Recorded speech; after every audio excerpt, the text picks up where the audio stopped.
some things that are going to happen today for these guys. And aside from, one of those bonsai moves from, again, like I said, Briscoe or Ned or somebody like that to win the race, I think we pretty much locked ourselves into Homestead for next week. All right, let's move on over to the Monster Energy Series. You just talked about it, pretty much got it locked in, but we got Martin Truex Jr., Kevin Harvick, Kyle Busch, and Joey Logano all in the top four above the line. No surprises there. Usual suspects, as you mentioned. If there's a surprise anywhere there, it's Martin Truex Jr. to be in first place after his kind of a rocky start to the season. Well, I mean, yeah, he came over, but I think I think we see that a lot of times when drivers move, and we don't necessarily expect them to come into a new team and perform at the top of their game like were doing with their old team. Now, since his rocky start in the season, he's won 7 races this year, so he's well on his way at Joe Gibbs Racing, and I think after that acclimation period that it's now he's going to kick this thing into overdrive, and we've obviously seen it. Him and Harvick, virtue by their victories at Martinsville in Texas, have locked themselves in going into Homestead next week. Joe Logano seems to be the one in danger along with Kyle Busch. Those two just have just a couple points spread between them. And then through the remainder of it, I know Elliott is out at this point, but he would have to win today. He doesn't have a choice. But Blaney, Larson, maybe even Hamlin, yet again, these are drivers that are all going to be swapping points. Stage points are going to matter throughout the race for these guys. And Kyle Busch has won at Phoenix about three times prior to coming into this weekend. So if he's going to win, maybe he'll lock himself into this weekend. He doesn't really have to worry about this, but I think we could see some shifting and some moving in that direction, just depending on what some of these drivers are willing to do to get themselves into the championship race. Well, you talk about being locked in. I mean, we saw in the truck series, if you will, Fresson locks into the championship four with Phoenix Trucks victory, driving the Chevy. Chevy dominating in the Gander Outdoors Truck Series. 3 out of the top 4 are all Chevys, and of course we've got Fresson, Ross Chastain, Brett Moffitt, and Matt Crafton in the Truck Series. And Crafton is the only Ford in the field, if you will. What are your thoughts on the Truck Series in the top 4 there going into Homestead? I think it's been pretty interesting that we've seen Ross Chastain, which is a driver that he came into the season, he was running full time in all 3 series. He ran every single race, and then he won a race in the Truck Series. So he looks at this and says, well, maybe I should focus on running for the Truck Series championship. And from there, it was just kind of a rocky road where he came back, he won. NASCAR took that away on a post-race inspection failure, and then just came back the very next week after that and won again. And by virtue of that win, he would have been put into the playoffs. Unfortunately, because of where he sat at in the points, he wasn't there yet. He needed to get above that 30-point marker line. So he came back, he battled back, and he's won several more times throughout the season. And I know a lot of people said, well, we're going to see him. That's not going to be a problem. We're going to see him when he gets to Homestead. That no big deal there. And I was kind of like, well, that's interesting. That's interesting that, we're seeing Ross Chastain. And I know how good of a driver that Ross Chastain is. It's not that, he's lacking abilities, because I think he's one of the very most underrated drivers out there. He's had to take equipment that has not necessarily been the top of its game by any means. And he's outperformed it almost every single time. And I think that by what he's done is really shown that with grit and determination, that a driver can take equipment that is not necessarily built to run as fast or in the positions that it was being put in, and change your stars. I mean, really, that's what he's done, is that he's gone from a driver struggling in the Xfinity Series to a driver that's on the cusp of maybe winning a championship in the Truck Series, and he's got a good, solid, quality rod to move back into the Xfinity Series next year, that maybe he'll chase for that championship next year. So I think it's been interesting to watch his ride this year and see his progression through the ranks. And wherever he finishes out in Homestead, I think honestly he's got a lot to be proud of just based on what he's done this year, because he can show that you can change your stars in NASCAR, and sometimes it's a really difficult task to do, is go from a driver that is running not necessarily the best equipment in the world to running championship style equipment in just a matter of a couple of years. Talking with Steve Wilson, editor-in-chief of SpeedwayDigest.com, our official NASCAR contributor.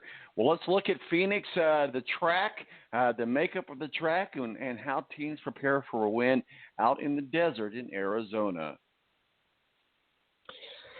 Well, they're going to have a transitional deal come tomorrow night. They're going to start this thing in sun, end it under nighttime, and NASCAR and the track has gone out there and added an additional groove, a wider groove of the PGA 1 into it. It's about as wide as what we saw at Texas last week. Now, I know a lot of truck drivers didn't get into it last night. They all tried to run around the bottom, below the yellow line on the apron, and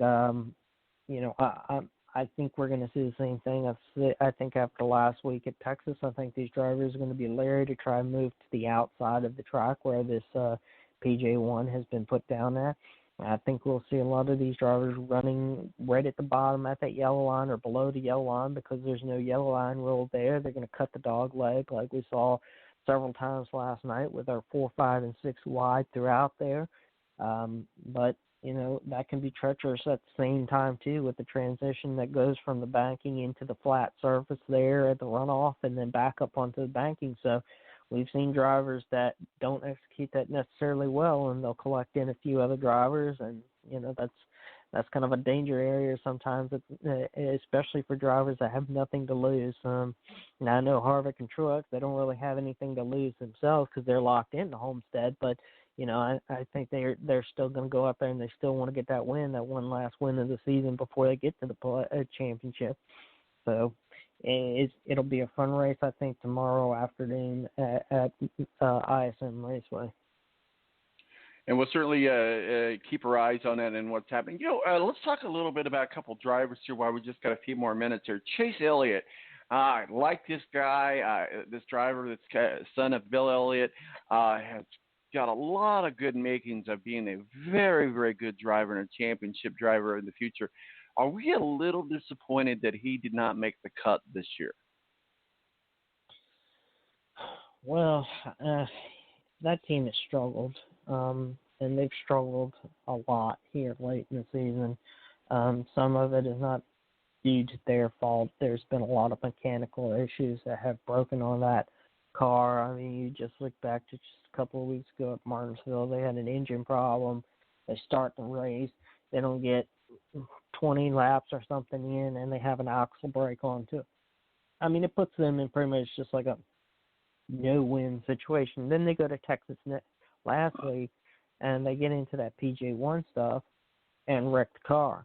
So it's been tough for them this late in the season, and this is where I think you see the rookie drivers and the veteran drivers outperform one another, because the rookie drivers, there's a lot of pressure on them, and Chase Elliott isn't a rookie driver. He's been in the series for a couple of years, but there's still some learning that comes along with this, and the pressure mounts the farther you go into this playoff. And when you see your Martin Truexes and your Kevin Harvicks and your Kyle Bushes of the world that have done this for 8, 10, 12, 14 years, whatever the case may be in their particular case, it's just not going out there running fast. It's not just going out there winning races. There's a lot of mental pressure that comes along with this, and sometimes just stupid mistakes will kill your chances of moving on. And there's just been a lot of things with Chase Elliott and that team that has been unfortunate for them, and they're going to have to learn from them. These are all learning mistakes. These are all things that they can take away and come back next year and the year after and say, well, I did this and I did that. We need to learn from it, and that's how we're going to move on. This is the time of year we look back at the seasons on the highs and the lows, a lot of times things just in the matter of business and being in racing, things happen. I think, and maybe it's just me, it just feels like that we saw a lot of teams making executive decisions about drivers, about what's happening with the future of their teams.